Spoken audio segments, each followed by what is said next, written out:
होय नाही म्हणता म्हणता थलपती विजय तामिळनाडूचा मुख्यमंत्री झाला. त्याच्या शपथविधीला झालेली गर्दी, त्याच्या चाहत्यांचा आणि कार्यकर्त्यांचा जल्लोष, या सगळ्याचे रील्स व्हायरल झाले. पण या शपथविधीच्या कार्यक्रमावरून आता तामिळनाडूत एक वेगळाच वाद सुरू झालाय. तामिळनाडूचं राज्यगीत आणि वंदे मातरमच्या मुद्द्यावरून तामिळनाडूतल्या विरोधी पक्षांनी विजयला तो मुख्यमंत्री होताच घेरायला सुरुवात केली आहे. विजयच्या शपथविधीवेळी तमिळ अँथम हे वंदे मातरमच्या नंतर गाण्यात आलं. तामिळनाडूत हे पहिल्यांदाच घडलं. तामिळनाडूत आजवर कुठल्याही कार्यक्रमात तमिळ अस्मितेचं प्रतीक असलेलं तमिळ अँथम हे सगळ्यात आधी वाजवलं जात होतं. पण विजयच्या शपथविधीवेळी तमिळ अँथम तिसऱ्या क्रमांकावर गेलं. यावरून तामिळनाडूतला विरोधी पक्ष डीएमकेनं विजयवर टीका केली आहे. तमिळ अस्मिता डावलून थलपती विजय आता भाजपच्या बाजूला जास्त झुकत असल्याचा आरोप डीएमकेनं केलाय. तर विजयच्या इतर मित्रपक्षांनी सुद्धा यावरून टीव्हीकेकडून स्पष्टीकरण मागितलंय.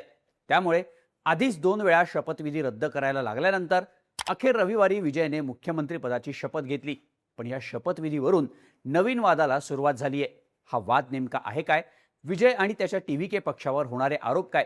याबाबत टीव्हीकेनं दिलेलं स्पष्टीकरण काय? त्याचीच माहिती सांगणारा हा व्हिडिओ. नमस्कार, मी शार्दूल आणि तुम्ही बघताय बोल भिडू. सगळ्यात आधी विजयच्या शपथविधी दरम्यान नेमकं घडलं काय ते बघूयात. रविवारी चेन्नईच्या जवाहरलाल नेहरू स्टेडियममध्ये थलपती विजयनं तामिळनाडूचे 9वे मुख्यमंत्री म्हणून शपथ घेतली. या सोहळ्याला लोकसभेचे विरोधी पक्षनेते राहुल गांधी यांनी सुद्धा हजेरी लावली होती. शपथविधी सोहळ्याच्या सुरुवातीला सगळ्यात आधी वंदे मातरम गायलं गेलं. त्यानंतर राष्ट्रगीत जनगण मन गाण्यात आलं आणि शेवटी तामिळनाडूचं राज्यगीत तमिळ थाई वाळत गायलं गेलं. यावरून डीएमकेनं थलपती विजय आणि त्याच्या टीव्हीके पक्षावर टीका केली.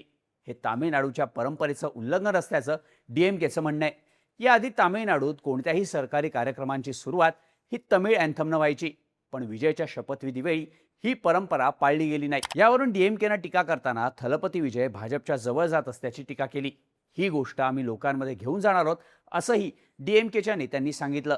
तर विजयला पाठिंबा देणाऱ्या सीपीआय, सीपीआयएम, व्हीसीके, डीएमडीके अशा सगळ्याच पक्षांनी यावरून विजयकडे स्पष्टीकरण मागितलं. सीपीआयचे सचिव वीर पांडियन यांनी याबाबत बोलताना हे परंपरेचं उल्लंघन असून याला जबाबदार कोण आहे हे तामिळनाडू सरकारनं जनतेला सांगावं अशी मागणी केली आहे. तर यावर टीव्हीकेचे नेते आधव अर्जुना यांनी स्पष्टीकरण दिलंय. तामिळनाडूच्या राज्यपालांचं कार्यालय लोकभवनकडून केंद्र सरकारच्या एका परिपत्रकाचा संदर्भ देण्यात आला होता. त्यामुळे आधी वंदे मातरम, मग जनगणमन आणि तिसऱ्या स्थानावर तामिळनाडूचं राज्यगीत गाण्यात आलं. फक्त शासकीय प्रोटोकॉल म्हणून या गोष्टीचं पालन करण्यात आलं. पक्ष या गोष्टीची सहमत नाही किंवा तामिळनाडूच्या परंपरेचं उल्लंघन करण्याचा आमचा अजिबात हेतू नाही. सर्व राज्यांमध्ये सरकारी कार्यक्रमांच्या वेळी संबंधित राज्याचं राज्यगीत सगळ्यात आधी वाजवलं जावं अशी मागणी सुद्धा आपण केंद्र सरकारकडे करणार असल्याचं अर्जुना यांनी सांगितलं. आता ज्या तमिळ राज्यगीतावरून हा वाद झाला ते राज्यगीत तमिळ थाई वाळत हे 1891 मध्ये लिहिण्यात आलं. तमिळ विद्वान आणि कवी मनोन्मनियम सुंदरम पिल्लई यांनी आपल्या नाटकाच्या सुरुवातीला तमिळ देवीच्या स्तुतीसाठी हे गीत लिहिलं होतं.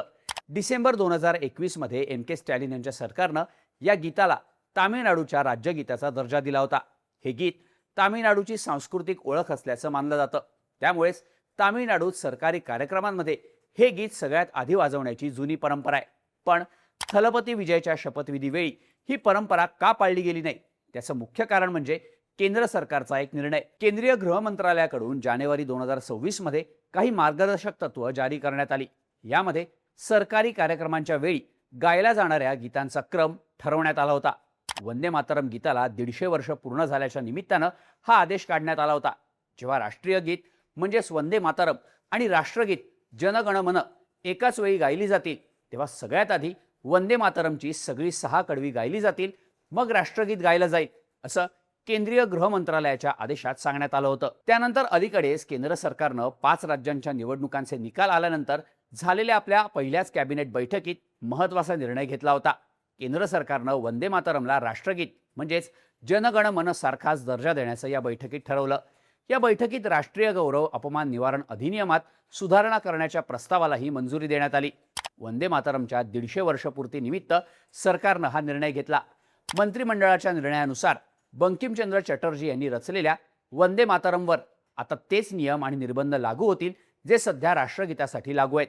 म्हणजेच वंदे मातरमचा अपमान केल्यास किंवा त्याच्या गायनात अडथळा आणल्यास आता शिक्षेची तरतूद करण्यात आली आहे. सध्या राष्ट्रीय ध्वज, भारतीय संविधान आणि राष्ट्रगीताचा अपमान केल्यास 3 वर्षांपर्यंत तुरुंगवास, दंड किंवा दोन्हीची तरतूद आहे. आता त्यात वंदे मातरमचा सुद्धा समावेश करण्यात आलाय. आता वंदे मातरमचा भाजपकडून निवडणुकीच्या दरम्यान मोठा मुद्दा करण्यात आला होता. डिसेंबर 2025 मध्ये संसदेच्या हिवाळी अधिवेशनात केंद्र सरकारनं वंदे मातरमसाठी विशेष चर्चेचं आयोजन केलं होतं. त्यामुळे लोकसभा आणि राज्यसभेत मोठा गदारोळ झाला होता. पश्चिम बंगाल निवडणुकीदरम्यान भाजपनं वंदे मातरमला बंगाली अस्मिता आणि राष्ट्रवादाचं प्रतीक म्हणून सादर केलं होतं. त्यामुळेच बंगाल निवडणुकीत आलेल्या यशानंतर मोदी सरकारनं लगेचच वंदे मातरमला राष्ट्रगीताचा दर्जा देण्याचा निर्णय घेतल्याचं सांगण्यात आलं. त्यामुळे केंद्र किंवा राज्य सरकारच्या कोणत्याही कार्यक्रमात आधी वंदे मातरम, नंतर जनगण मन आणि मग राज्यातील कार्यक्रमांवेळी संबंधित राज्याचं राज्यगीत गायलं जाईल, हा प्रोटोकॉल तयार करण्यात आलाय. थलपती विजयच्या शपथविधीवेळी याच प्रोटोकॉलचं पालन करण्यात आल्याचं TVK कडून सांगण्यात आलंय. पण यावरून सुद्धा विजयवर टीका होते. कारण विजयच्या शपथविधीच्या आदल्याच दिवशी 9 मेला पश्चिम बंगालचे मुख्यमंत्री म्हणून भाजपच्या सुवेंदू अधिकारी यांनी शपथ घेतली. या शपथविधीसाठी पंतप्रधान नरेंद्र मोदी, केंद्रीय गृहमंत्री अमित शहा यांच्यासह अनेक राज्यांचे मुख्यमंत्री आणि दिग्गज नेते उपस्थित होते. पण या शपथविधीवेळी हा प्रोटोकॉल पाळला गेला नाही. या शपथविधीला फक्त जनगण मनच वाजवण्यात आलं. तिथे वंदे मातरम वाजवलंच गेलं नाही.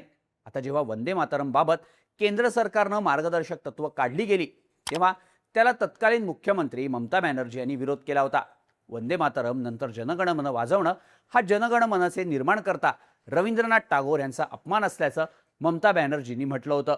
त्यामुळेच पश्चिम बंगालमध्ये वंदे मातरमचा प्रोटोकॉल पाळला गेला नाही असं सांगितलं जातंय. पण विजयच्या शपथविधीमध्ये मात्र या प्रोटोकॉलचं पालन करण्यात आलं.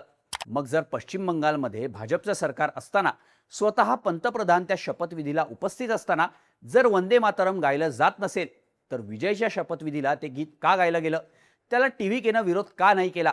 जर वंदे मातरम गायचंच होतं तर ते तमिळ अँथम नंतर गाण्याची भूमिका विजय किंवा त्याच्या पक्षाकडून का घेण्यात आली नाही, असे सवाल आता तामिळनाडूतल्या सगळ्याच पक्षांनी उपस्थित केलेत. आता तामिळनाडूत भाषिक आणि प्रादेशिक अस्मितेला मोठं महत्त्व आहे. विजयनं सुद्धा आपल्या निवडणूक प्रचारात तामिळ अस्मितेचा प्रचार केला होता.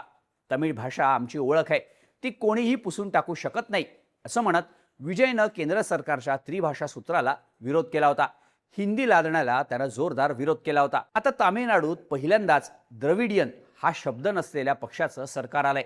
त्यामुळे विजयनं द्रविडियन राजकारणाला फक्त तमिळ अस्मितेच्या मुद्द्यावरून तामिळनाडूच्या जनतेला नवीन पर्याय दिल्याचं म्हटलं जातंय. पण असं असतानाच शपथविधी वेळीच म्हणजे तामिळनाडूची सूत्र हातात घ्यायच्या आधीच तमिळ अँथम 3ऱ्या क्रमांकावर गेल्यानं विरोधी पक्षांनी विजयवर टीका केली आहे. पण सोशल मीडियावर विजयच्या नियम पालनाचं कौतुक होत आहे. पहिल्याच वेळी विजयला तमिळ अस्मितेवरून टीका सहन करावी लागल्यामुळं विरोधक विजयला कोंडीत पकडण्याची एकही संधी सोडणार नाहीत असंच आता दिसून येत आहे. तुम्हाला या सगळ्याबद्दल काय वाटतं? आता भविष्यात विजयचा मार्ग आणखीनच अवघड असणार का? याबद्दलच्या तुमच्या प्रतिक्रिया कमेंट करून नक्की सांगा आणि अशाच माहितीपूर्ण व्हिडिओजसाठी बोलभिडूच्या YouTube चॅनलला सबस्क्राईब करायला विसरू नका.